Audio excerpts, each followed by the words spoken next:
Cô Thắm ơi, cô Thắm. Cô Thắm ơi. Tôi Bình KT nè. Cô Thắm ơi. Cô Thắm không về nữa đâu. Oh my god.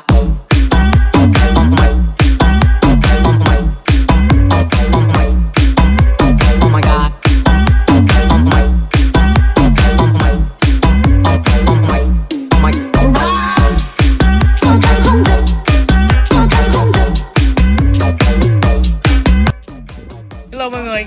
Thì sau vài tiếng săn chuột mệt mỏi thì cuối cùng cũng có con vịt để ăn. Vịt ăn chứ không có con què gì. Chưa có đây nè. Dạ gì? Cái đống như đây chắc cũng phải bèo nào phải 5 kg à. Bây giờ nha. Vịt 10 kg. Rồi ok.